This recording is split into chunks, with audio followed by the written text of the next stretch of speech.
Boring history for sleep, what rich people ate in medieval times. Welcome to another boring journey through history. Tonight, we're taking an extended exploration of medieval cookery and mealtimes in 12th century France. Over the next 2 hours, we'll move slowly and thoroughly through the intricate world of castle kitchens, feast preparation, and dining customs, examining each detail with the kind of comprehensive depth that helps your mind settle into sleep. Picture, if you will, the great castle of St. Aliquis, where we'll spend our evening learning about how our medieval ancestors prepared, served, and consumed their daily bread. We'll explore the vast preparations required for a noble wedding feast, the everyday rhythms of castle dining, the fascinating variety of foods available to different social classes, and the elaborate customs that governed every aspect of medieval hospitality. The grand preparation, organizing a medieval feast, planning the impossible. When we consider the logistics of feeding several thousand people in an age without refrigeration, without modern transportation, and without any of the conveniences we take for granted today, we begin to appreciate the remarkable organizational skills of medieval castle administrators. Imagine, if you will, a noblewoman named Adela, wife to Baron Conon of St. Aliquis, as she contemplates the monumental task ahead of her, preparing for her daughter's wedding feast. The very first consideration, after ensuring proper attire for the celebration, was always food and drink. This wasn't simply a matter of ordering catering or visiting a grocery store. Instead, it required coordinating a complex web of suppliers, hunters, gatherers, and craftspeople, all working in harmony to produce a feast worthy of the occasion. Adela's first step was always to summon the butler and the cellarer, two of the most important servants in any medieval household. The butler, contrary to our modern understanding of the role, was responsible for the castle's wine cellars and all beverages. The cellarer managed the storage of food supplies, maintaining the vast underground vaults that kept the castle's inhabitants fed throughout the year. Together, these two men would conduct a thorough inventory of everything stored in the great vaults beneath the castle. These storage areas were marvels of medieval engineering and organization. Picture massive stone chambers, cool and dry, filled with enormous barrels of wine, sacks of grain, wheels of cheese, aging slowly in the darkness, and great vats of salted meat, preserved against winter shortages or potential sieges. The smell would have been overwhelming to modern sensibilities, a complex mixture of fermentation, aging cheese, preserved meats, and the earthy dampness of stone chambers. Mobilizing the countryside. Once the existing supplies had been assessed, the real work began. The chief huntsman received orders to muster all his beaters and organize hunting expeditions throughout the forest lands belonging to the castle. This wasn't recreational hunting, but rather a systematic harvesting of the wild game that would form the centerpiece of any respectable medieval feast. Consider for a moment the scale of this operation. The hunting parties would spread out across thousands of acres of forest land, using techniques refined over generations. They would employ everything from nets and snares to elaborate drives where dozens of men would move through the forest, herding game toward waiting hunters with crossbows and spears. The variety of animals they sought was remarkable by modern standards, not just deer and wild boar, but also smaller game like rabbits, various birds from tiny songbirds to magnificent swans, and even creatures we might find surprising on a dinner table, such as herons, cranes, and storks. Simultaneously, other preparations were underway, Nets were deployed in the River Clare to catch the fish that would supplement the meat courses. These weren't simple fishing expeditions, but rather organized efforts, using large nets that could capture substantial quantities of fish at once. The types of fish available included barbel and eels from the river itself, carp from nearby ponds, and the prize trout from the brooks that fed into the larger river. Supply networks and trade. The castle's procurement efforts extended far beyond its own lands. Purveyors with their heavy carts received orders to travel to Pont-de-Bois, gathering supplies that couldn't be produced locally. These journeys were significant undertakings in themselves, involving days of travel over roads that were often little more than muddy tracks. The carts would return laden with specialty items, perhaps exotic spices, particular types of flour, or preserved foods that were regional specialties. For truly special occasions, the procurement network extended even further. A messenger might be dispatched all the way to Troyes, a journey that could take several days each way, to procure a ton of rare Grecian wine. This single barrel of wine represented a considerable expense, equivalent perhaps to what a skilled craftsman might earn in several months. The very fact that such wine was imported from the Mediterranean demonstrates the sophisticated trade networks that connected even relatively remote castles to the wider medieval world. The wine trade itself was a complex affair. Greek wines, particularly those from islands like Cyprus and Lesbos, were highly prized for their strength and distinctive flavors. They arrived in northern France through a chain of merchants that might include Italian traders, alpine passes, river barges, and finally, the carts that brought them to castle doors.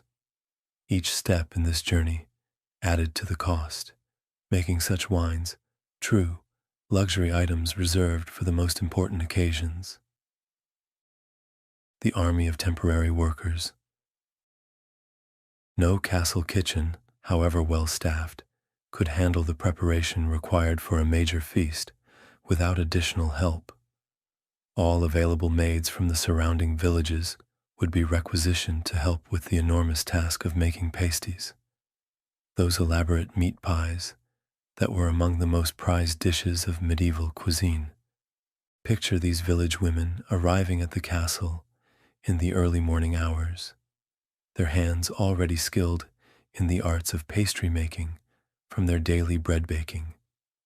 They would work in shifts throughout the day and night, rolling out vast quantities of dough, preparing fillings that might include multiple types of meat, and carefully constructing the elaborate pastries that would serve as centerpieces for the feast.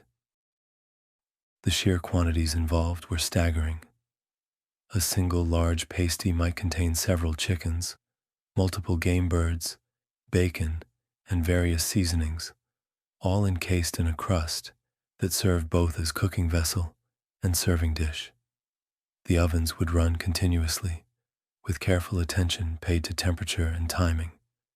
A pasty that baked too quickly might burn on the outside while remaining raw in the center, while one that baked too slowly might become soggy and unappetizing. Importing expertise.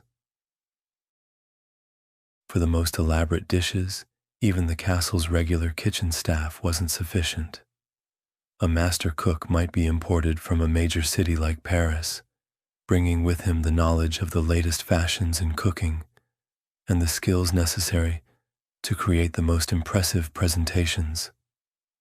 These master cooks were artists in their own right, capable of creating elaborate molded dishes that were as much visual spectacle as culinary delight.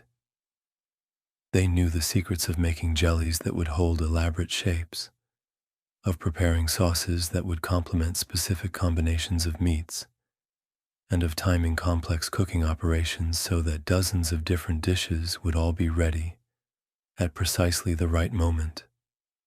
The arrival of such a master cook was an event in itself. He would inspect the castle's kitchen facilities, assess the available ingredients, and begin planning the sequence of preparations that would culminate in the feast.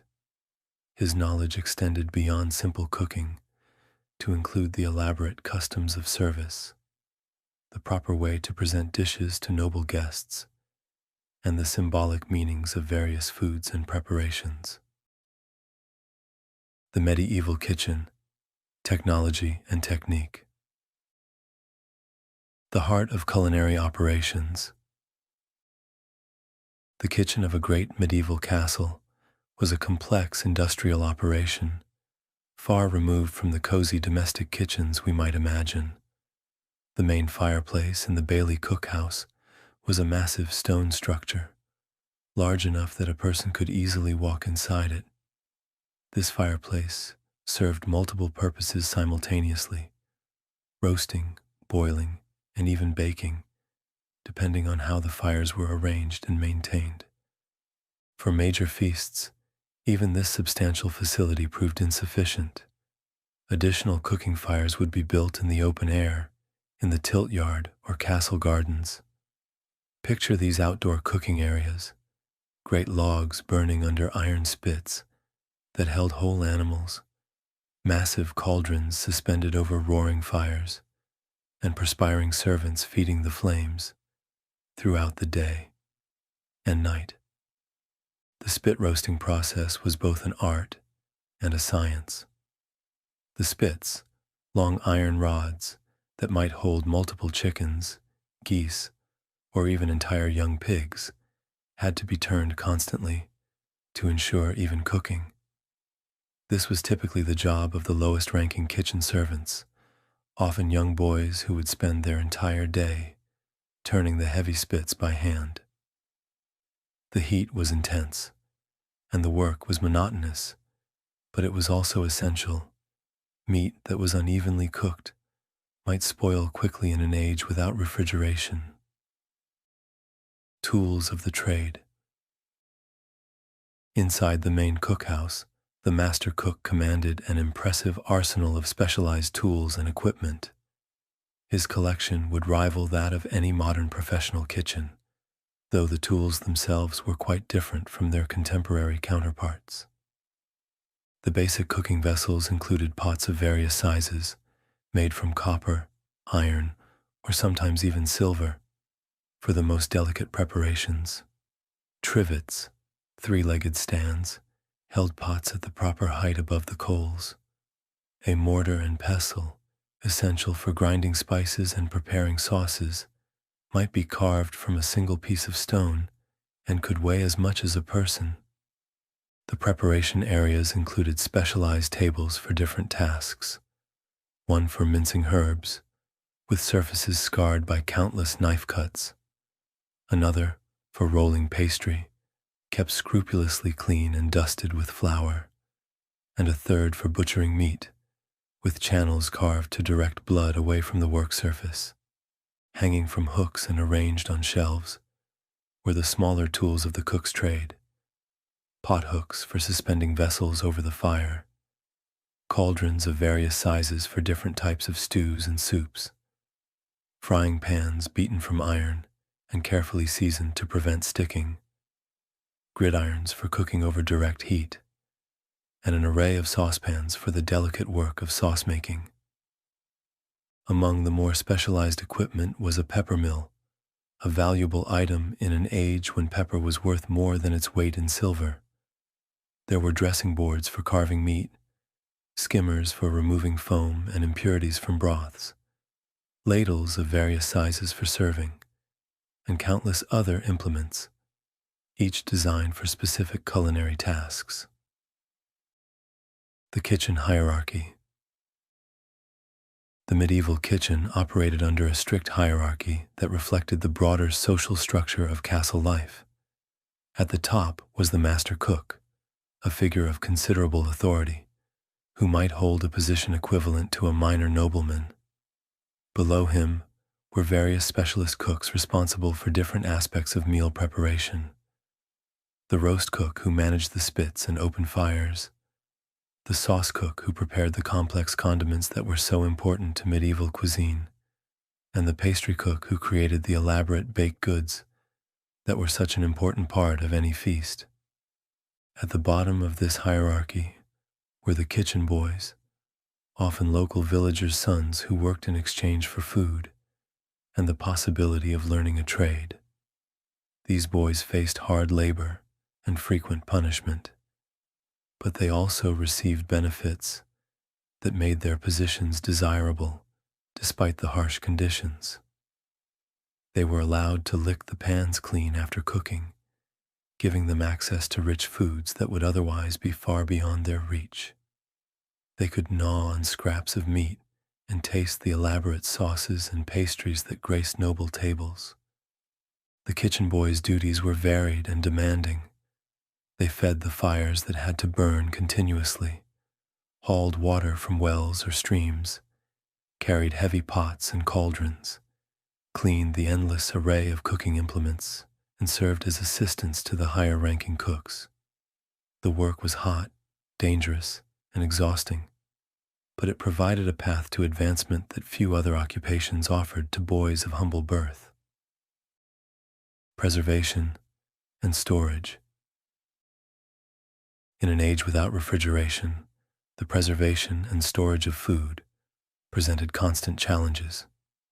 The primary method of meat preservation was salting, and every castle maintained large vats filled with meat packed in salt. These preservation chambers were carefully maintained, with the salt regularly refreshed and the stored meat checked for signs of spoilage. The salting process itself was both art and science. Different cuts of meat required different treatments. Some needed only a light salting for short-term preservation, while others were packed heavily in salt for long-term storage that might last through an entire winter or a prolonged siege. The quality of the salt itself mattered enormously. The finest salt was imported from coastal regions and was expensive enough that its use was carefully regulated. Vegetables were preserved through a variety of methods. Root vegetables like turnips and carrots could be stored in cool, dry cellars for months. Cabbages were often fermented into an early form of sauerkraut.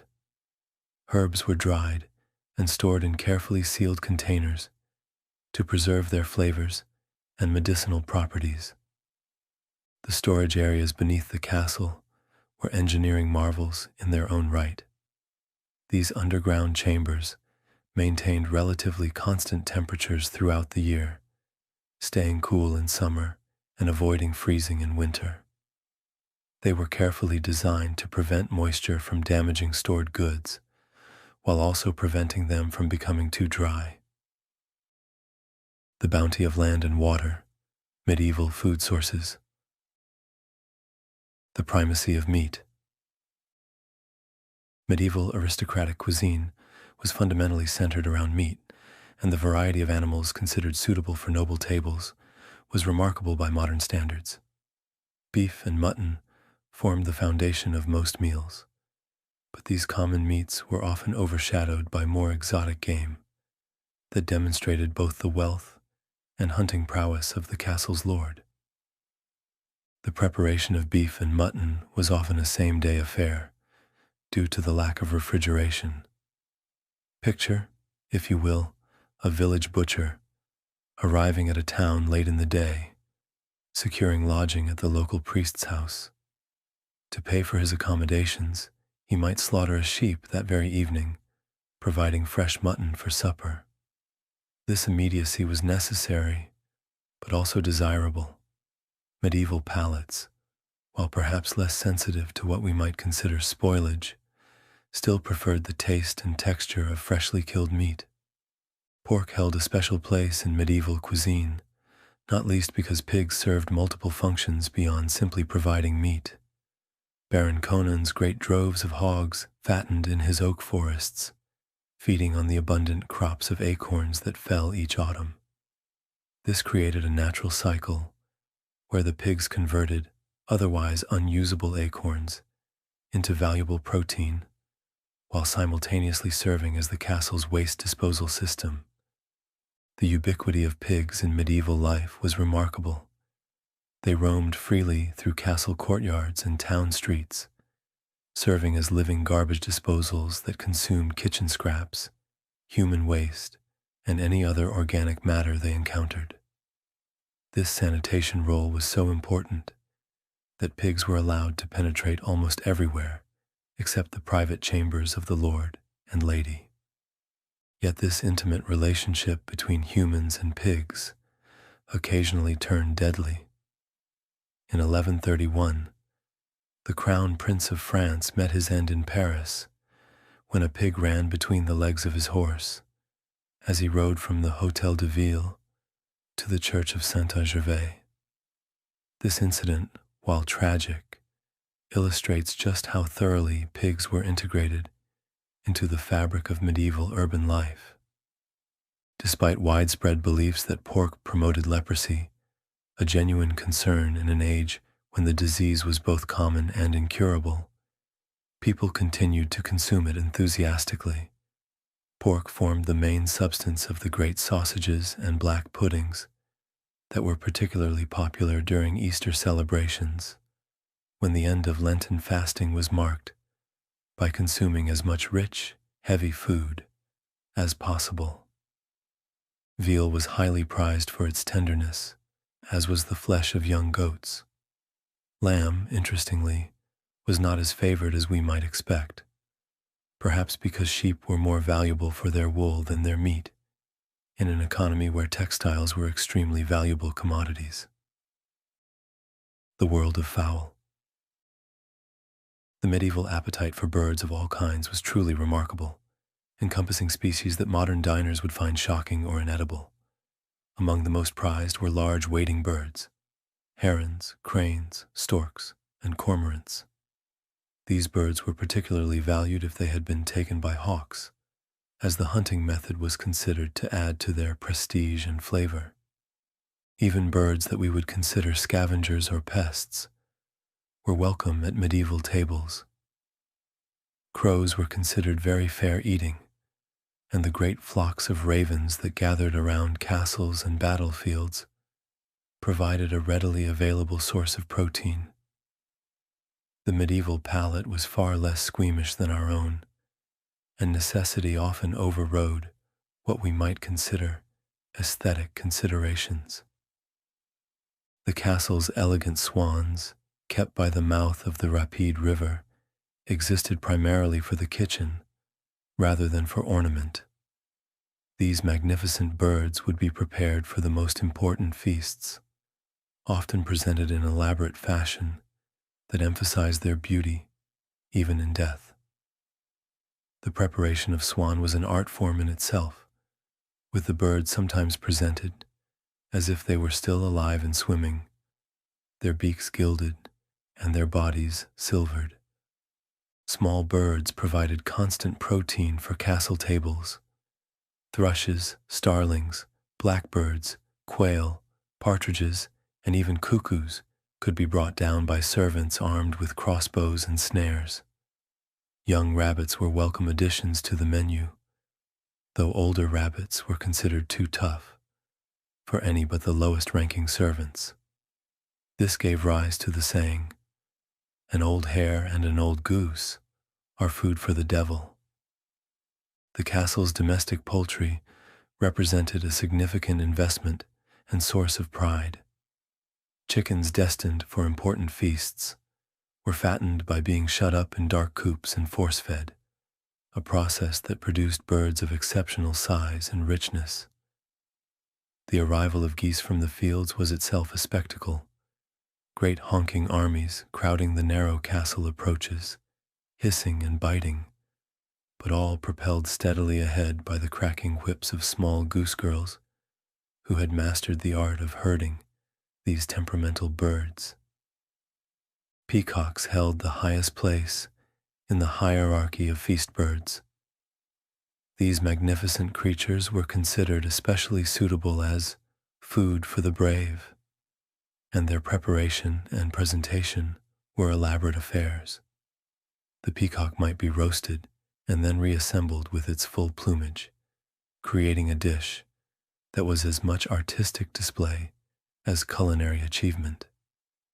There was even an old proverb that thieves have as much taste for falsehood as a hungry man for a cooked peacock, reflecting both the desirability of the dish and its rarity.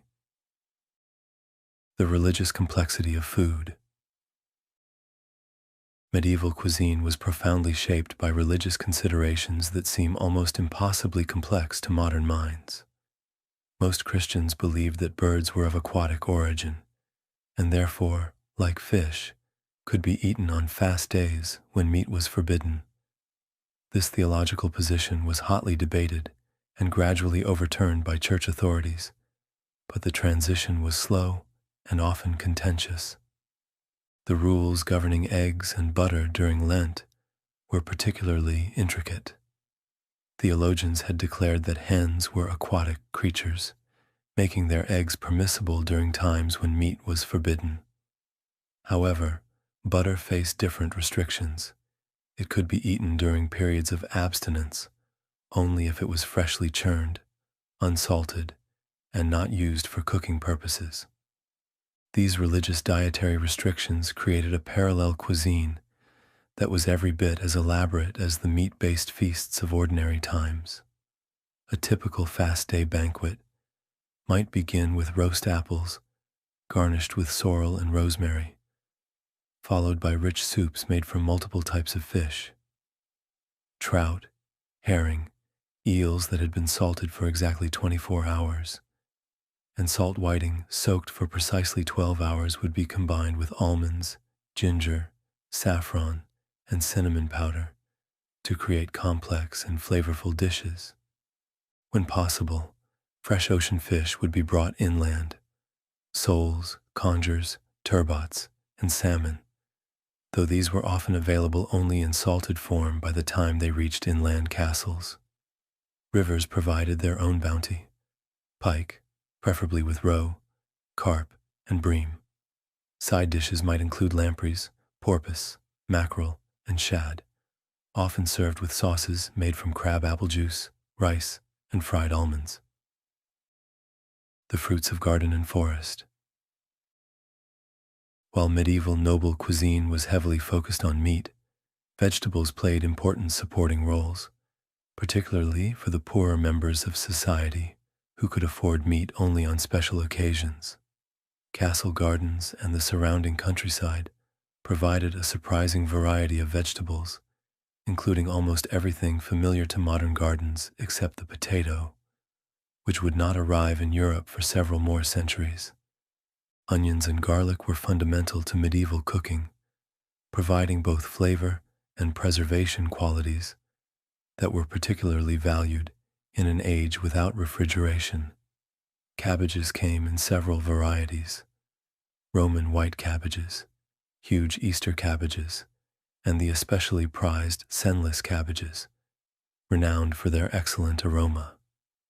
These vegetables were often fermented or pickled to preserve them through the winter months. Root vegetables formed a crucial part of the medieval diet. Turnips were particularly favored and appeared in many more dishes than they would in later centuries.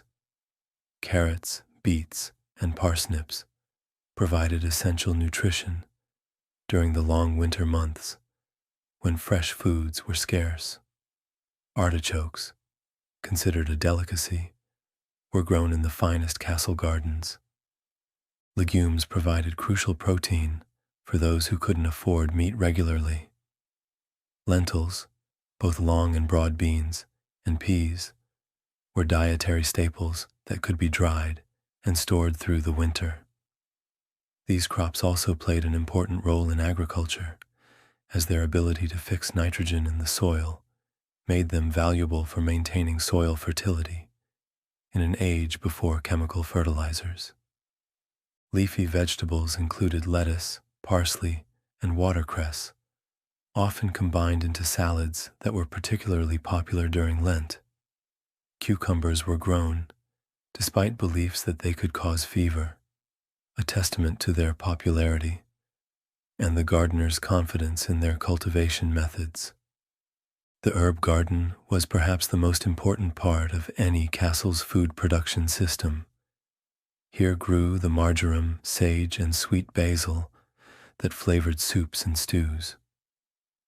More exotic spices had to be imported at great expense, but a well-maintained herb garden could provide most of the flavoring needed for daily cooking.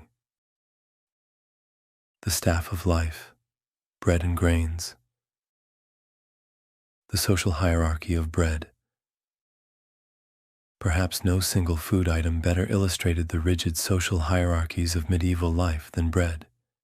The type of bread one ate immediately proclaimed one's social status, wealth, and position in the feudal system. At the bottom of this hierarchy, the villeins, unfree peasants bound to the land, were forced to make do with bread made from barley, rye, or oats, producing a coarse, dark loaf that nobles regarded with horror and revulsion. The darkness of peasant bread came not just from the types of grain used, but also from the coarseness of the grinding and the inclusion of various adulterants that were added to make the limited grain supplies stretch further. Peasants might add ground beans, peas, or even tree bark to their flour, creating loaves that were nutritious but heavy and difficult to digest. In stark contrast, one of the clearest signs of Baron Conan's prosperity and generous nature was that all members of his household, down to the lowest servants, ordinarily ate white bread made from wheat flour. This was an extraordinary luxury that set St. Aleki apart from many other castles, where even the servants might have to content themselves with brown bread made from mixed grains. The castle ovens produced an impressive variety of breads, each designed for specific purposes and social ranks. The largest and most impressive were the Pope's or Knight's loaves, massive round breads that could weigh several pounds each. These were followed by smaller squire's loaves, and finally, the little varlet's loaves, or rolls, that were appropriate for the lowest-ranking members of the castle community. Specialty breads showcased the baker's skills and the castle's wealth. Soft bread made with milk and butter was reserved for the most honored guests and special occasions. Dog bread, coarser and less refined, fed the castle's considerable population of hunting hounds and working dogs. Two-color bread, with alternating layers of wheat and rye, was as much an artistic achievement as a culinary one, demonstrating the baker's technical skill. The ritual of table loaves.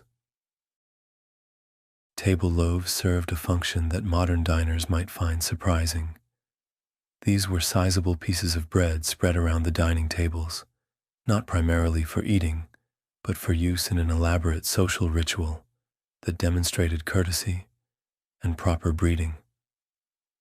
Courteous cavaliers would carefully cut away all the crust with their knives, then pass the remainder to the ladies who were their dinner companions. These ladies would then soak the bread in their soup or use it to absorb the rich sauces that accompanied medieval dishes. The bread served as both plate and utensil, soaking up flavors and providing a way to consume every drop of the expensive and carefully prepared foods. This practice was both practical and symbolic, demonstrating the cavalier's attention to his lady's comfort and the lady's appreciation of his courtesy. The servants, while still enjoying wheaten bread, received what was termed common bread, less refined than the table loaves, but still a considerable luxury by the standards of the outside world. This bread was baked in larger batches and with less individual attention, but it was still far superior to what most of the population ate on a daily basis. Preservation and military considerations. The castle's bread production had to take into account not just daily consumption, but also the possibility of siege warfare. Twice-baked breads, or crackers, were produced specifically for long-term storage. These hard, dry loaves could last for months without spoiling, making them ideal for military campaigns or for maintaining the castle during extended sieges. Monasteries were particularly skilled in the production of these preserved breads, as their residents needed to maintain stable food supplies despite seasonal variations in grain production. The monastic communities often served as centers of innovation in food preservation techniques, sharing their knowledge with the secular nobility, who depended on similar methods for military preparedness. The process of creating twice-baked bread was labor-intensive, but crucial for medieval food security. The bread was first baked normally, then sliced and returned to the ovens at lower temperatures to remove all remaining moisture. The resulting crackers were nearly indestructible and could provide sustenance when no other food was available. Sweet luxuries and exotic flavors. The Spice Revolution. The medieval palate had developed an almost insatiable appetite for spices, a taste that had grown dramatically following the First Crusade's introduction of European nobles to the flavors of the East. The quantity of spices used in medieval cooking was simply enormous by modern standards, transforming familiar ingredients into exotic and expensive delicacies.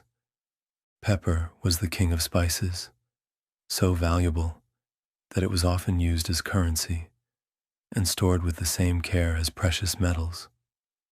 To enjoy food, heavily charged with pepper, was an acquired taste that immediately proclaimed one's wealth and sophistication. The pepper trade connected medieval Europe to distant lands, India, Southeast Asia, and the mysterious Spice Islands, through complex networks of merchants who risked their lives and fortunes to bring these precious seasonings to European tables. Beyond pepper, medieval cooks employed an arsenal of other spices and flavorings. Mustard was used liberally, both as a condiment and as a cooking ingredient. Garlic formed the base of many favorite sauces, creating rich, pungent accompaniments that enhanced the flavors of meat and vegetables alike. The import trade brought additional luxuries from southern regions. Fresh and pickled olives arrived from Provence, along with olive oil that was prized for both cooking and medicinal purposes. However, olive oil was so expensive that most cooking was done with oils extracted from walnuts or even poppies, creating distinctive flavors that defined regional cuisines. The art of rosewater. One of the most distinctive flavoring agents in medieval cuisine was rosewater, a product that required careful preparation and considerable expertise to produce properly. Throughout the month of June, great basins of water, filled with rose petals, could be seen steeping in the sun throughout the castle grounds. This process extracted the essential oils and fragrances from the petals, creating a liquor that would add zest to sauces for the next 12 months. The preparation of rosewater was both science and art. The timing had to be perfect. Too little steeping, and the water would lack sufficient flavor. Too much, and the delicate rose essence would be overwhelmed by bitterness. The rose petals themselves had to be selected at the perfect moment of bloom, when their oil content was highest and their fragrance most intense. Rose water served multiple purposes in medieval cuisine. It could be added to sauces to provide a delicate floral note that complemented rich meats. It was used in the preparation of sweets and pastries, creating confections that were as much perfume as food. It even had medicinal applications, as medieval medical theory held that pleasant aromas could help balance the body's humors and promote health. The mysterious sweetener. Among the most exotic and expensive ingredients available to medieval cooks was a whitish substance known simply as sugar. This remarkable material came from the Levant in small, irregular lumps that looked almost like crystals or precious stones. Its flavoring qualities were considered absolutely delightful, but it was far too expensive for regular use in cooking. The sugar available to medieval Europeans was quite different from the refined white substance we know today. It was partially refined cane sugar, still containing molasses and other impurities that gave it a complex, rich flavor. The refining process was primitive and labor-intensive, making sugar one of the most expensive commodities in medieval trade. At important feasts like the wedding banquet at Saint-Aliquois, small quantities of sugar would be passed among the higher-ranking guests to be eaten as a confection. This was a mark of extraordinary hospitality, as the cost of sugar was comparable to that of precious spices or fine wines.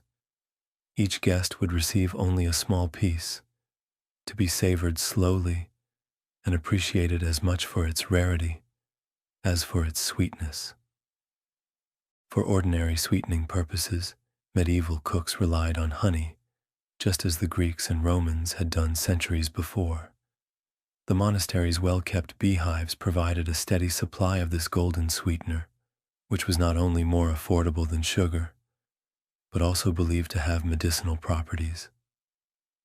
Different types of honey had different flavors, depending on the flowers the bees had visited, creating a variety of taste experiences that skilled cooks could exploit in their recipes. Cheese, the everyday luxury. While cheeses rarely appeared at grand feasts, they played a crucial role in everyday medieval diet. On fast days, when meat was forbidden, cheese often served as the primary source of protein and richness. The varieties available were legion, ranging from simple white cheeses made from cow's milk to complex aged varieties that had developed distinctive flavors and textures. Medieval cheesemaking was a highly skilled craft that varied dramatically from region to region. Some areas produced cheeses that became famous throughout France and were exported widely, commanding premium prices in distant markets. In Paris, street vendors would walk through the neighborhoods, chanting advertisements for their wares. "Buy my cheese from Champagne," or "my cheese from Brie." The storage and aging of cheese required considerable expertise and investment. Castle cellars maintained stocks of cheese at various stages of aging, from fresh white cheeses that would be consumed within days, to hard, aged varieties that could last for months. The investment in time and storage space made fine cheese a valuable commodity that reflected the wealth and sophistication of its owner. Different cheeses served different purposes in medieval cuisine. Fresh, soft cheeses might be eaten with bread as a simple meal, or incorporated into pastries and other cooked dishes. Aged, hard cheeses could be grated over other foods, or eaten in small quantities as a concentrated source of nutrition.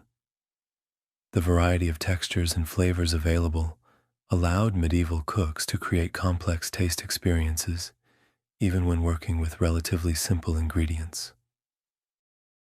Beverages, from sacred to profane. The culture of wine. Medieval castle life revolved around wine in ways that might surprise modern observers. While we might think of wine as primarily an alcoholic beverage consumed for pleasure, in medieval times it served multiple functions that made it essential to daily life. Wine was often safer to drink than water, which might be contaminated with diseases. It provided calories and nutrients that supplemented the medieval diet, and it served important social and symbolic functions that defined relationships between different social classes. The Saint-Aliquois region produced its own wine for ordinary consumption, and this local vintage represented the foundation of the castle's beverage program. Picture vast vineyards stretching across the hillsides around the castle, tended by peasants who had inherited their vine-growing knowledge from generations of ancestors. The grape harvest was one of the most important events of the agricultural year, involving the entire community in a celebration that combined hard labor with festive celebration. Local wine production created economic connections that extended far beyond the immediate region.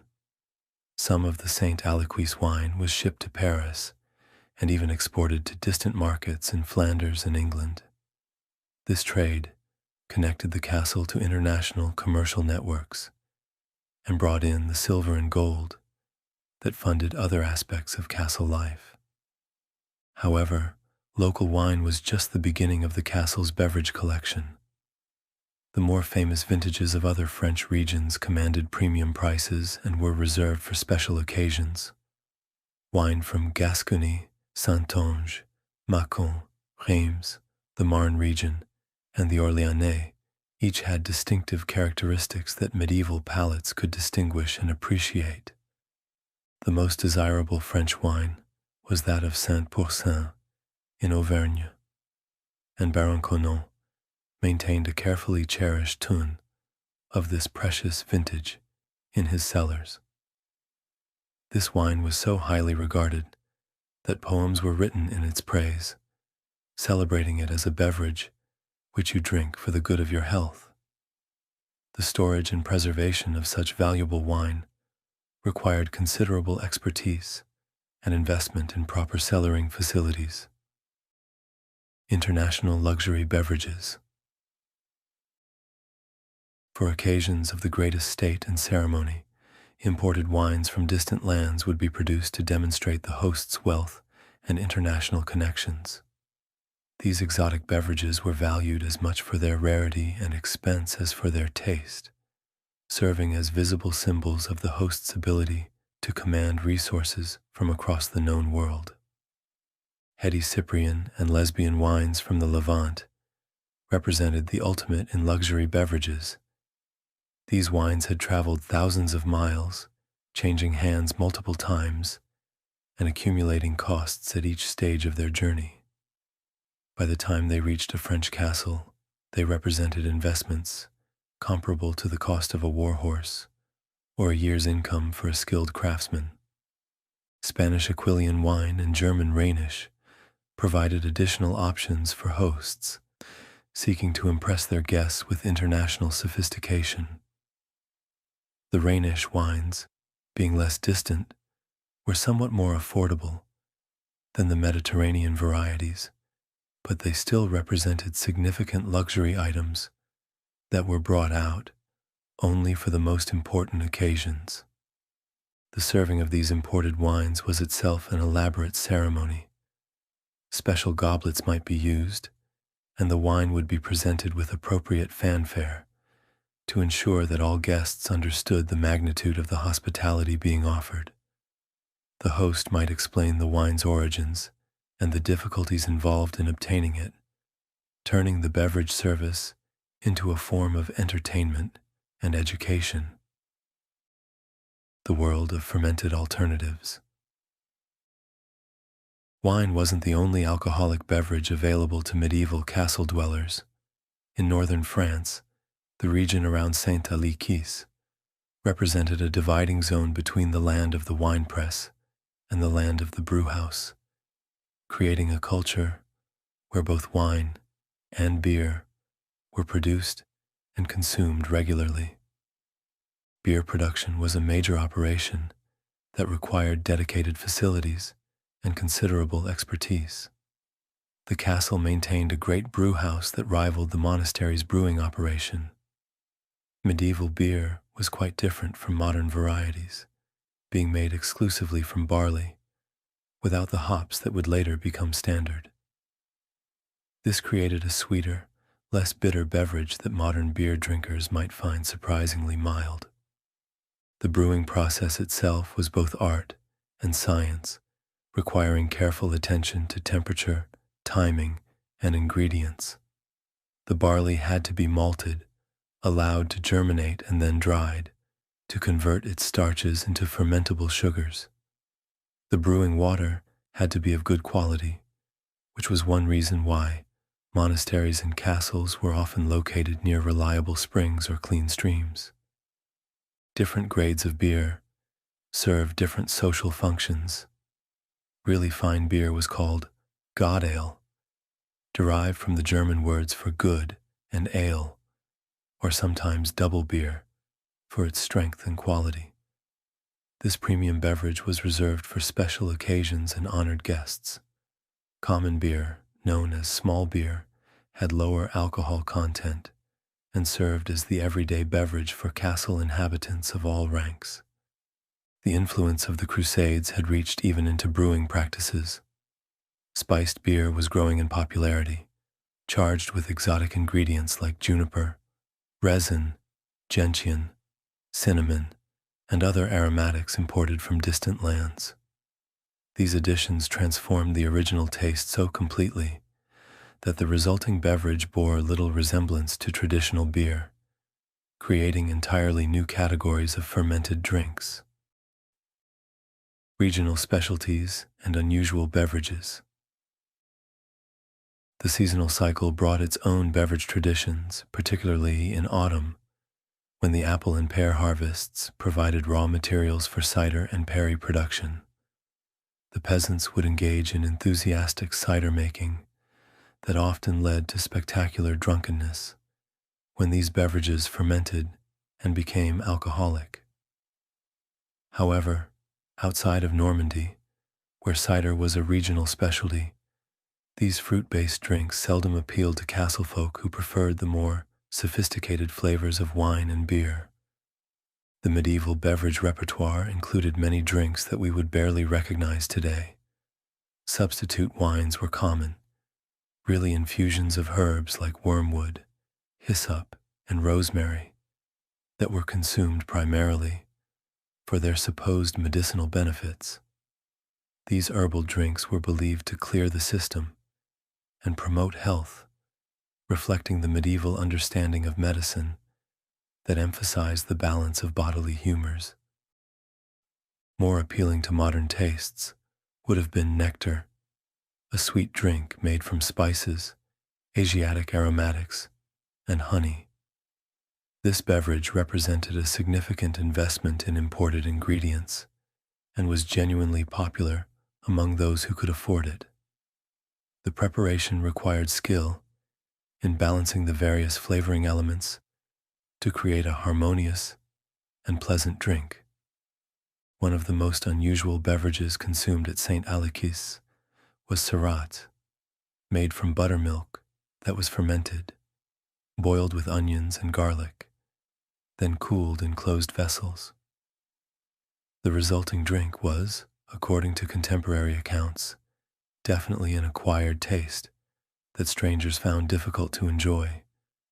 This represents the kind of regional specialty that developed in isolation, becoming beloved by local populations while remaining incomprehensible to outsiders. The dawn of distilled spirits. At the very edges of medieval beverage culture, we begin to see the earliest hints of what would later become distilled spirits. Some physicians prescribed a mysterious substance called water of gold, claiming it could prolong health, dissipate superfluous matters, revive the spirits, and promote youth. They also claimed it greatly assisted the cure of colic, dropsy, paralysis, and ague. This early form of what would later be called brandy was still primarily regarded as medicine rather than a recreational beverage. It was extremely expensive and rare, available only to the wealthiest households, and used sparingly for its supposed therapeutic benefits.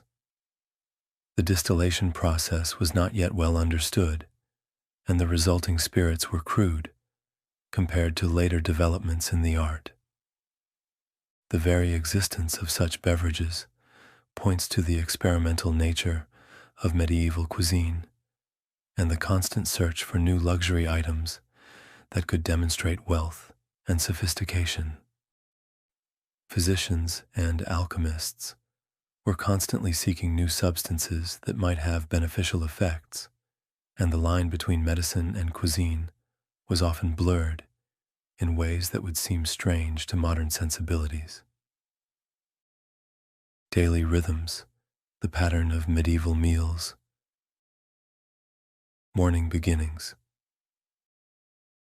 The daily rhythm of castle life was punctuated by meals that served functions far beyond simple nutrition. The day began with what we would recognize as a very light breakfast, typically just bread and wine, consumed shortly after rising.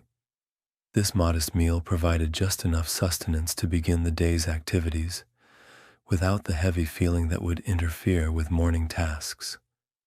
However, when particularly arduous work was anticipated, the morning meal might be expanded.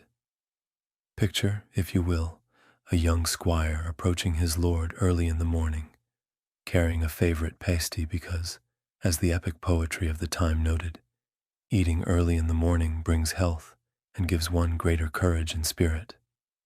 This understanding of food as fuel for both body and morale was fundamental to medieval thinking about nutrition.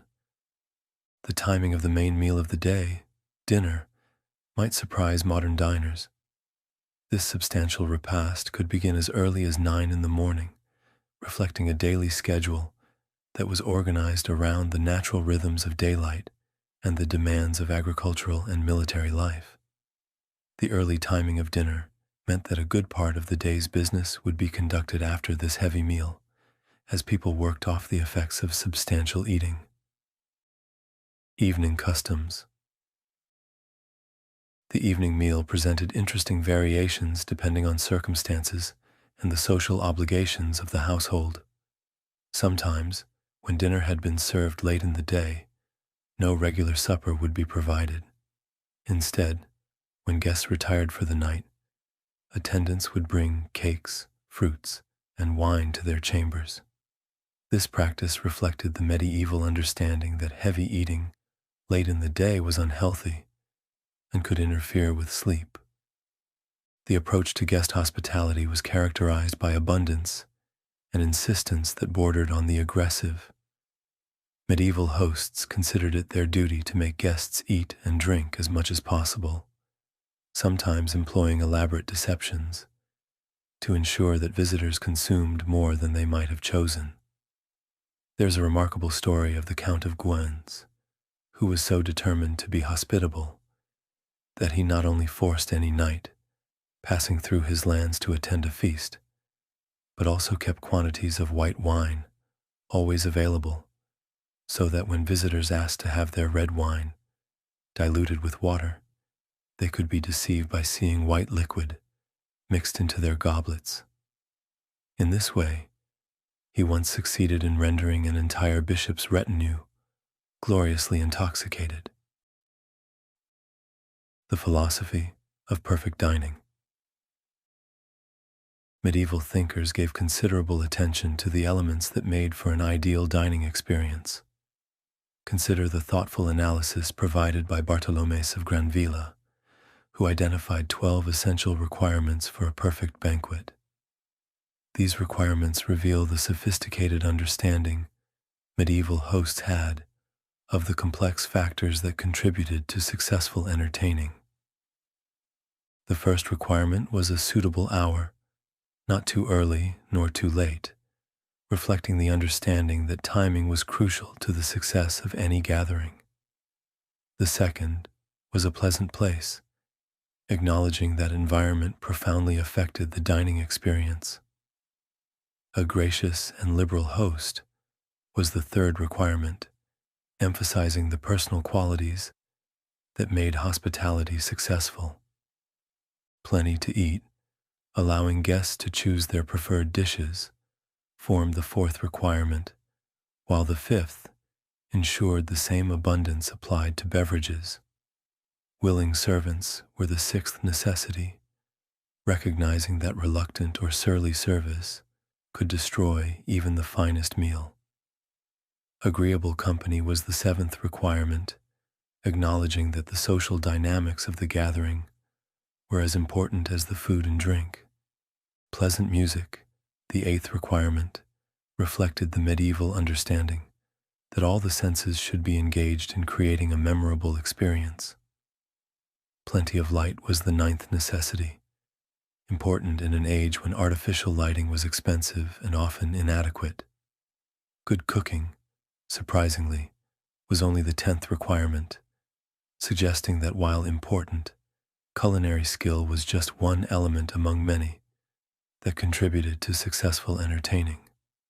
A seasonable conclusion was the 11th requirement, emphasizing the importance of knowing when to end the festivities before they became tedious or descended into disorder. Finally, quiet and repose afterward was the 12th requirement, acknowledging that guests needed time to recover from the intense social and sensory experience of a major feast. The art of service, medieval table customs, the hierarchy of attendants. The service at medieval feast was organized with military precision, reflecting the hierarchical nature of feudal society and the importance of demonstrating proper social relationships through the rituals of hospitality. The tables for notable guests were served by two distinct classes of attendants, each with specific roles and responsibilities that reinforced the social order. The first class consisted of the baron's 3 squires, supplemented on grand occasions by several young nobles who had actually received knighthood. These young men of noble birth wore resplendent bliots of colored silk with fur trimmings, their clothing itself a display of the wealth and status of the household they served.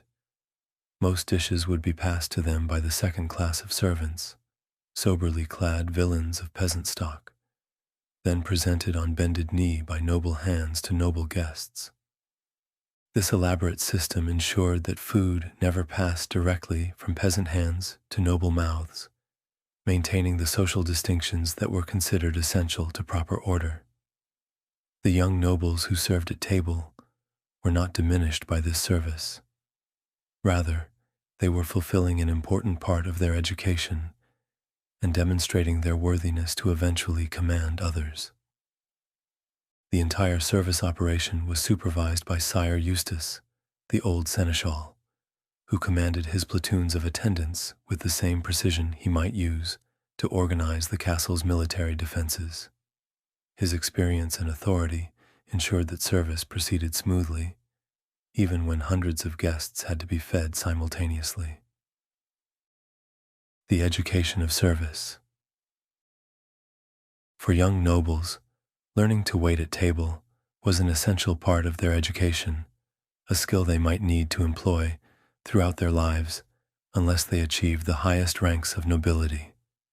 Even kings and emperors expected to be served by men of noble birth, making competent table service a valuable and necessary accomplishment. The training of these young servers was remarkably thorough and detailed. They learned to stand at perfect ease, maintaining dignity while remaining alert to the needs of their superiors. They were taught not to roll their eyes or stare blankly, behaviors that would suggest boredom or disrespect. They learned to control their expressions, laughing only when guests were laughing, maintaining appropriate solemnity during serious conversations. Personal hygiene and presentation were emphasized repeatedly. Servers were required to keep their fingernails clean and their hands well washed, important considerations in an age when personal cleanliness was often neglected. When they sat at table themselves, these young nobles were expected to be models of propriety, demonstrating through their behavior the standards expected of their class. The rules governing their eating behavior were remarkably specific and comprehensive. They were taught not to gobble their food, but to eat with measured dignity. Before consuming their own portions, They were required to put a little food from every plate into the basket of collected leavings for the poor, demonstrating charity and concern for those less fortunate. Conversation during meals was carefully regulated. They were not to chatter unnecessarily, fill their mouths too full, or chew on both sides of the mouth simultaneously. They learned not to laugh or talk with food in their mouths, not to make noise while eating, and not to handle cats or dogs during mealtimes. Table hygiene was equally important. They were forbidden to wipe their knives on the tablecloth, pick their teeth publicly, wipe their noses with their fingers, or spit across or beyond the table. The architecture of dining. The physical arrangement of medieval dining was both practical and symbolic, reflecting social hierarchies while accommodating the logistical challenges of feeding large numbers of people. The tables themselves were nearly always long and narrow, a design that maximized seating while making it possible for servers to reach all diners efficiently. In the Great Hall, the principal tables were fixed structures made of heavy oak planks, massive enough to remain stable even when loaded with the weight of elaborate feast preparations. However, the medieval household also maintained numerous lighter tables made of boards that could be set on horses, portable supports that allowed the seneschal to quickly reconfigure dining arrangements. If the weather was pleasant, he might suddenly announce, "The weather is fine. Monsieur will dine in the garden," requiring the rapid relocation of the entire dining operation. The seating arrangements reflected and reinforced social hierarchies with almost mathematical precision. The most favored guests were provided with cushions, a luxury that marked their elevated status. In the Great Hall, the Baron and his immediate friends and family occupied the long master seat on the dais, facing the company with the Baron's chair prominently positioned under a canopy. This canopy was far more than decorative. It was a powerful symbol of seigneurial privilege that would follow the Baron wherever he dined. Even when eating in the garden, a canopy would be erected over his seat, and he would surrender this place of honor only when entertaining a superior, such as his suzerain duke, or when special circumstances, such as a wedding celebration, required different arrangements. The ritual of table setting. The preparation of tables for a medieval feast was an art form that required considerable skill and attention to detail. Enormous tablecloths had to be spread smoothly across the long tables, without wrinkles or uneven areas that might interfere with the placement of dishes or the comfort of diners. Napkins were folded with precise attention to appearance and placed at each seat according to established patterns. The distribution of eating utensils was a matter of considerable ceremony and security. At each place, servers would set a suitable drinking vessel and the essential eating implements, a knife and spoon. Forks were not yet in use, so diners relied on knives for cutting and spoons for liquids, using their fingers for most other eating tasks.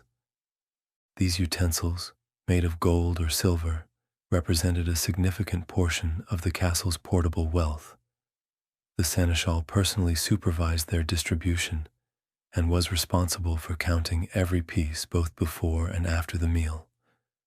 The loss of even a single spoon could represent a substantial financial blow to the household, making this careful inventory an essential part of feast management. The knives provided to diners were serious implements with sharp steel blades, designed for the substantial work of cutting through tough medieval meats. The drinking vessels often took bizarre and artistic forms: lions, birds, and dragons, crafted by skilled metalworkers who combined functionality with artistic expression.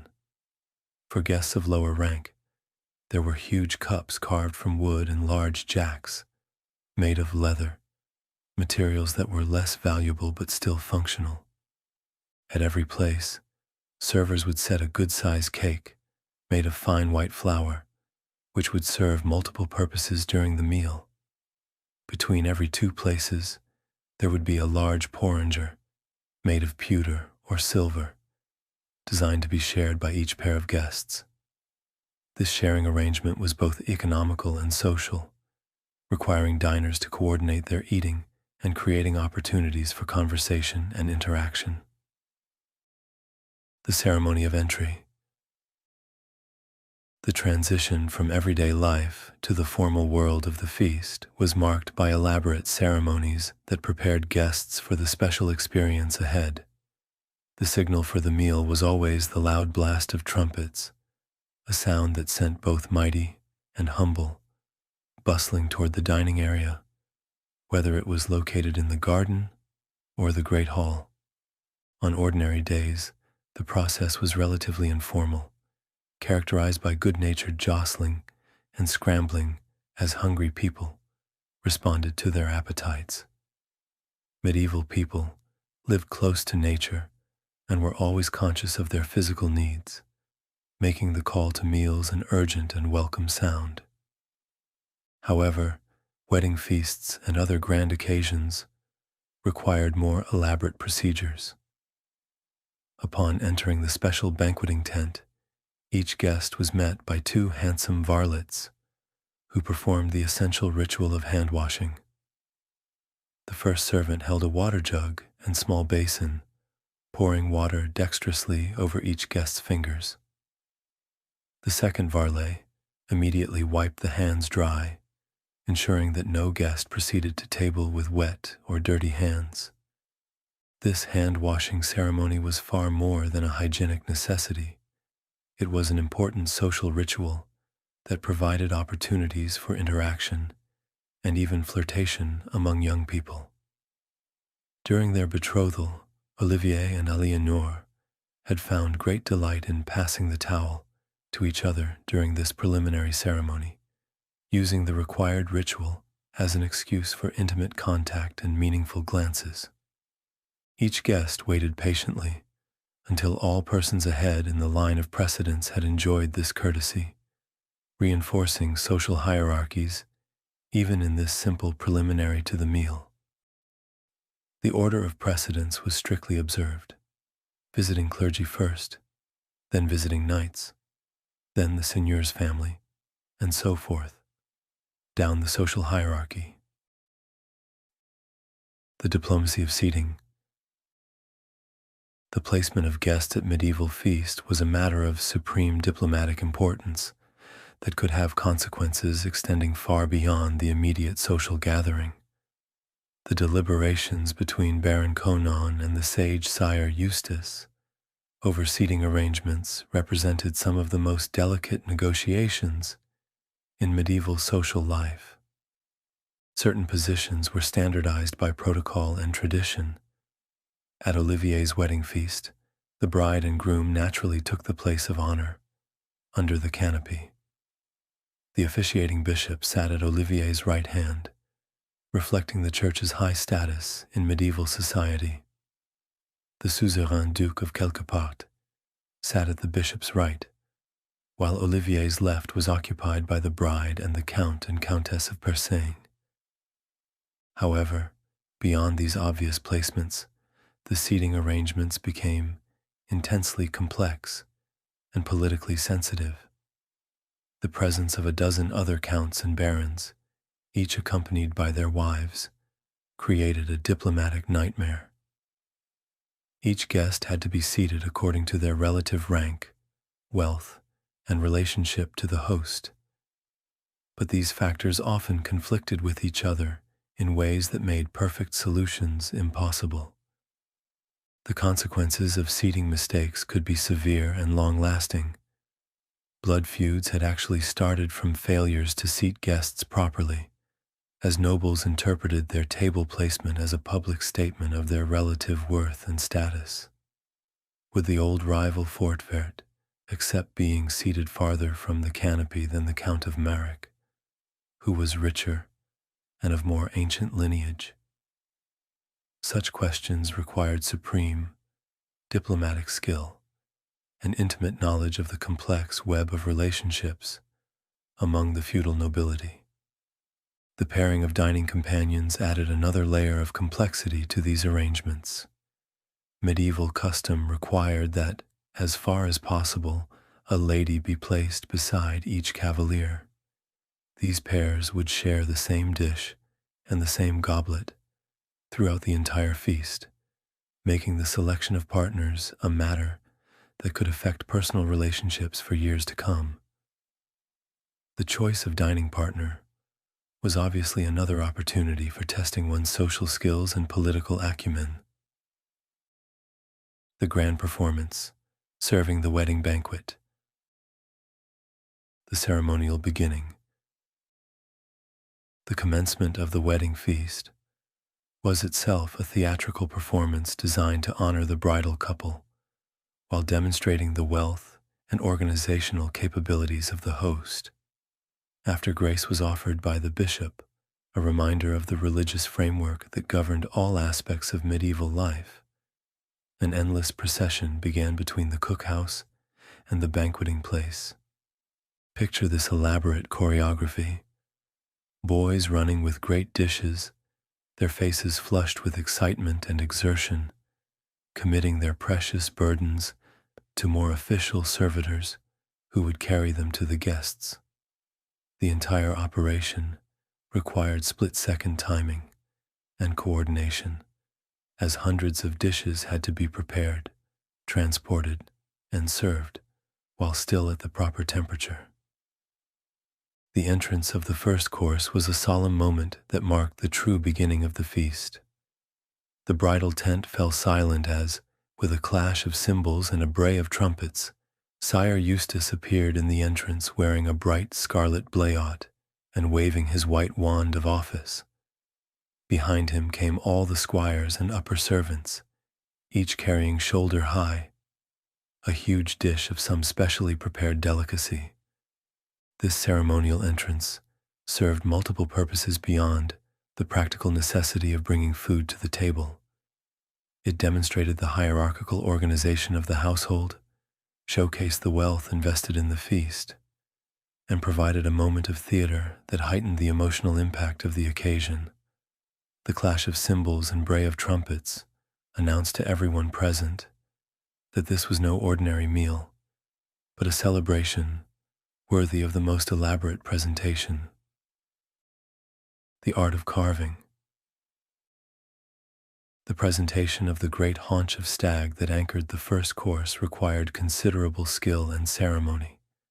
The Baron's carver was a specialist whose abilities were considered as important as those of any other craftsman in the castle.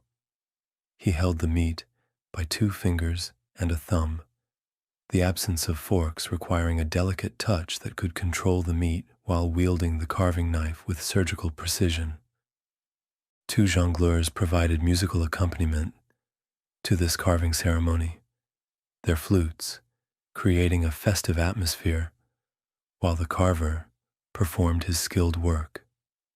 The carver's technique was closely watched by all the guests, as his skill reflected directly on the household's quality and sophistication.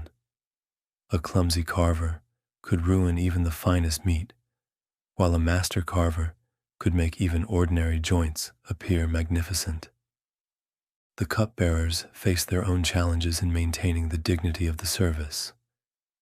They had to fill the flagons without spilling a single drop, a task that required steady hands and considerable practice when working with heavy vessels and valuable wines. Even the bride and groom, despite the emotional intensity of their special day, found themselves ready for the venison once the ceremony of presentation was complete. The reality of medieval dining. The actual process of eating at a medieval feast would strike modern diners as remarkably primitive and messy. The banqueters had little need for individual plates in the modern sense. Instead, they took the loaves of bread that lay ready at each place, hacked them into thick slices, and placed pieces of meat directly on these bread trenchers. The bread served as both plate and utensil, absorbing the juices from the meat and providing a way to consume every bit of the valuable food. These trenchers would not ordinarily be eaten during the feast itself. Instead, they went into the great alms basket for distribution to the poor, along with meat scraps and other leavings. This practice served both practical and moral purposes, ensuring that nothing was wasted while providing charity for those in need. However, the most distinguished guests enjoyed a significant luxury. Silver plates were placed under their bread trenchers, providing a more elegant dining surface and preventing the valuable tablecloths from being soiled. For most guests, the bare tablecloth provided the only bottom surface for their improvised plates. The presence of the Baron's dogs at every meal was considered a prescriptive right rather than a breach of etiquette. These animals served as living garbage disposals, consuming whatever scraps fell from the tables or were deliberately thrown to them. Early in the feast, the Duke of Kelkopart demonstrated his benevolent mood by tossing a slice of venison to a fine boarhound, an act that would have been seen as both generous and appropriate. The progression of courses. Medieval feast organization differed significantly from modern dining in its approach to courses and food sequencing. Rather than the carefully planned progression from lighter to heavier foods that characterizes contemporary formal dining, medieval feasts were designed to tempt the appetite to utter satiety by forcing first one dish and then another upon the feasters. There wasn't really a logical sequence of courses in the modern sense. Most dishes were heavy, and since vegetables were considered common food, appropriate for everyday consumption, the average banquet seemed to consist of one succession after another of varieties of meat. This approach reflected both the medieval understanding of nutrition and the desire to demonstrate wealth through the conspicuous consumption of expensive foods. The typical progression for the wedding feast included 3 main courses, each featuring multiple types of meat, prepared in different ways. The first course offered slices of stag, boar's head larded with herb sauce, beef, mutton, legs of pork, swan, roasted rabbit, and pastry tarts. The second course featured pottage of drope and rose, mallard, pheasant, and roast capon, and pasties filled with small birds. The third course included rabbits and gravy, heavily spiced with onion and saffron, roasted teal, woodcock and snipe, and patties filled with egg yolks, cheese, and cinnamon, along with pork pies. The absence of salads, ices, or confectionery in the modern sense didn't mean the feast lacked impressive presentations. Some dishes were superb examples of medieval culinary artistry, designed as much to impress the eye as to satisfy the appetite. Spectacular presentations. Among the most impressive presentations was the swan, which appeared with full musical accompaniment. The bird was prepared and presented as if it were still alive and swimming, its beak gilded and its body silvered. It rested on a mass of green pastry, designed to represent a grass field, surrounded by little banners that transformed the dish into a work of art. The entire presentation was placed on a carpet of silk when it was set on the table, emphasizing its status as both food and spectacle. An alternative spectacular presentation might feature a peacock with its full plumage, restored and outspread, creating a display that honored both the skill of the kitchen staff and the wealth of the host. These elaborate presentations required considerable advanced planning and artistic skill, as the birds had to be carefully skinned, cooked, and then reassembled in ways that created the illusion of life. However, the most dramatic moment of the entire feast came toward its conclusion with the presentation of an enormous pasty that had been constructed specifically for theatrical effect. Amid an expectant hush, Baron Conan rose from his seat and ceremonially slashed the pasty open with his dagger. Instantly, a score of little birds fluttered out and began dashing frantically about the tent. This moment of surprise and delight was carefully choreographed.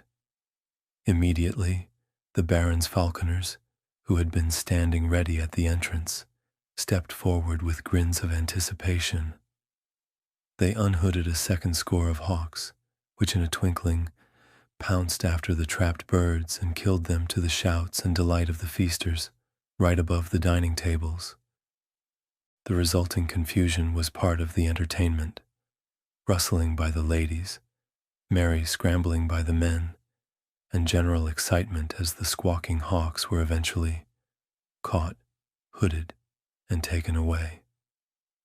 This spectacle represented the ultimate fusion of dining and entertainment, transforming the meal into a memorable experience that guests would discuss for years afterward.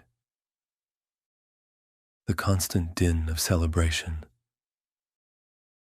From beginning to end, the feast was characterized by noise, conversation, and general merriment that created an atmosphere of celebration rather than the quiet dignity we might associate with formal dining. Everybody talked at once, creating a constant buzz of conversation that rose and fell with the various presentations and entertainments. The appearance of each impressive dish sparked its own wave of comment and discussion. The presentation of the stag immediately started innumerable hunting stories as guests competed to share their own experiences and adventures. The Duke felt obligated to regale his loyal lieges with the tale of how he had slain a bear, providing entertainment that was considered as important as the food itself. Even disruptions were accepted as part of the festive atmosphere. When two of the Baron's dogs began fighting and almost upset the chair of a countess, the incident was treated as merely another source of amusement, rather than a serious breach of decorum. The tolerance for such disruptions reflected the medieval understanding that feasts were meant to be lively, participatory events, rather than solemn ceremonies. Alternative celebrations, the fast day feast. Religious constraints and culinary creativity. Medieval cooks faced their greatest creative challenges when required to prepare elaborate dinners for so-called fast days, when church law prohibited the consumption of meat. However, these restrictions, rather than limiting culinary possibilities, often inspired remarkable innovations that demonstrated the sophistication and adaptability of medieval cuisine. Fast day menus could still provide abundant variety and impressive presentations while remaining within the commands of the church. Rather than simply serving fish as a substitute for meat, skilled cooks created entirely parallel cuisines that were often as elaborate and satisfying as their meat-based counterparts. A typical fast day banquet might begin with roast apples garnished with sorrel and rosemary, creating a dish that was both visually appealing and flavorful. This would be followed by rich soups that demonstrated remarkable complexity despite their fish-based ingredients. One such soup combined trout, herring, eels that had been salted for exactly 24 hours and salt whiting, soaked for precisely 12 hours, all enhanced with almonds, ginger, saffron, and cinnamon powder. The abundance of aquatic options. When it was possible to transport them from the ocean, fast day feasts could feature remarkable varieties of saltwater fish, soles, congers, turbots, and salmon. However, even when such luxury items were not available, the rivers and streams of the region provided abundant alternatives. Pike, preferably those bearing roe, carp, and bream, could create impressive presentations that satisfied both religious requirements and aristocratic expectations. Side dishes expanded the possibilities even further. Lampreys, porpoise, mackerel, and shad could be served with sophisticated accompaniments, like juice of crab apples, rice, and fried almonds. These combinations demonstrated the medieval cook's ability to create complex flavors and textures using ingredients that modern diners might find unusual or challenging. The culmination of such feasts often featured stewed or fresh fruits, figs, dates, grapes, and filberts, accompanied by spiced wine known as hippocras. This sweet conclusion provided a satisfying end to meals that might otherwise have seemed overly focused on fish and vegetables. Comparing feast and fast. To minds of later ages, these fast-day dinners might seem only slightly less indulgent than orthodox feasts featuring meat. The quantities consumed were still enormous, the preparations were equally elaborate, and the variety of dishes was comparable to any meat-based celebration. The primary difference lay in the specific ingredients used, rather than in the overall approach to hospitality and abundance. This similarity between feast and fast-day meals reflected both the ingenuity of medieval cooks and the fundamental understanding that important social occasions required impressive food presentations, regardless of religious constraints. The ability to create memorable dining experiences within the limitations imposed by church law demonstrated the sophistication of medieval culinary culture and the importance of hospitality in maintaining social relationships. The conclusion of celebration. The ritual of ending. Even the most elaborate medieval feast had to come to an end, and the conclusion was marked by rituals that were as carefully observed as those that had begun the celebration. As the elaborate presentations wound down and the final courses were served, attention turned to the traditional ending foods that signaled the approaching conclusion of the festivities. The concluding baked pears, peeled walnuts, dates, and figs represented both the end of the meal and a gesture toward the exotic trade networks that brought such luxuries to northern French tables. The noble dames chewed their unfamiliar sugar plums, tiny portions of an almost impossibly expensive sweetener that demonstrated the host's willingness to spare no expense for his guests' pleasure. A final cup of spiced wine was handed around the tables, providing a last opportunity for toasts and expressions of goodwill. Despite the abundance of alcohol that had been consumed throughout the long feast, the guests remained in control of their faculties, merry and talkative, but not so intoxicated as to create embarrassment or disorder. Charity and social responsibility. Before rising from the tables, the guests participated in a ritual that demonstrated the social obligations that accompanied privilege and abundance. They had all very properly thought of the poor, calling in the servitors and piling all the loose food upon great platters to be kept for distribution to the needy. This wasn't merely a token gesture, but a substantial redistribution of wealth that provided real relief to the indigent population of the region. On the day of the feast itself, all the poor in the surrounding area were eating voraciously at the outer tables, participating in the celebration according to their station. On the morrow of the festival, a great collection of halt, sickly, and shiftless individuals would gather around the barbican in just expectation that Conan and Adela would order a distribution of the remaining food. The final ceremonies. The bishop's return of thanks marked the formal conclusion of the religious aspects of the feast, acknowledging the divine providence that had made such abundance possible. The reappearance of basins, pitchers, and towels for the final hand-washing ceremony provided a mirror image of the preliminary rituals that had begun the feast.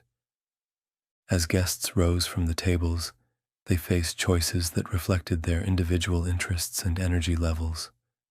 Some chose to mingle with the less exalted visitors, who had been dining outside the main pavilion. Others sought repose under the shade trees, recovering from the intense social and sensory experience they had just endured.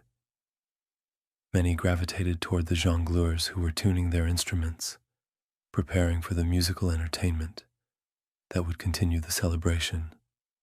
However, the younger guests, their energy restored by the feast, began preparing for what many considered the best part of any celebration, the vigorous dancing that would extend the festivities well into the evening hours. The broader celebration. Outside the state pavilion, the festivities had followed a different but parallel course. The service had naturally been less ceremonious and the fare less sumptuous, but the principle of abundance and inclusion had been maintained. All of the countryside had been welcome to wander into the castle gardens and partake of the hospitality offered. Picture the scene: greasy, unkempt villains elbowing up to the long tables, snatching joints of meat with hands that knew hard labor, bawling to the servitors to refill their leather flagons, and throwing bits of cheese and bread around in what the nobles might consider an outrageously wasteful manner. Yet this apparent waste served important social functions. Thousands of persons, many of whom would be fortunate to have black bread throughout the coming winter, were trying to avenge past hunger by consuming and drinking as much as possible. Sire Eustace found himself continually calling for more supplies: another ton of wine, another vat of beer, another quarter of beef. These provisions for the multitude were not select, but they provided bread, flesh, and drink without stinting. The generosity was genuine and substantial, creating memories and obligations that would bind the community together through the challenges of the coming year. The gradual wind down. As the shadows lengthened and the afternoon progressed toward evening, a satisfying exhaustion began to settle over the celebration. The villains and petty nobles set down their flagons, their immediate hunger and thirst finally satisfied. Groups of friends, if they retained sufficient sobriety, began to sing songs in rounds, with each member improvising doggerel verses while the entire group thundered out familiar choruses. However, many guests no longer retained sufficient mental clarity for such organized recreations. While their noble hosts continued with dancing and more structured entertainments, the others threw themselves down on the grass in informal companies, content to watch and listen to the jongleurs who provided ongoing entertainment. The conclusion of the wedding dances brought Olivier and Eleanor out of the great tent to take their seats on flower-wreathed chairs before the principal minstrels. Their presence lent some decorum to what might otherwise have descended into disgracefully confused and coarse reveling, demonstrating the ongoing social obligations that accompanied their new status as a married couple. For a truly great feast, the jongleurs were almost as indispensable as the cooks themselves, providing the entertainment that transformed a mere meal into a memorable celebration that would be discussed and remembered for years to come. Reflections on Medieval Hospitality. As we reach the end of our peaceful journey through the medieval world of cookery and mealtimes, we can appreciate the remarkable complexity and sophistication of castle hospitality in 12th century France. What might initially appear to modern eyes as crude and primitive reveals itself, upon closer examination, to be a highly developed system of social organization, culinary artistry, and community building.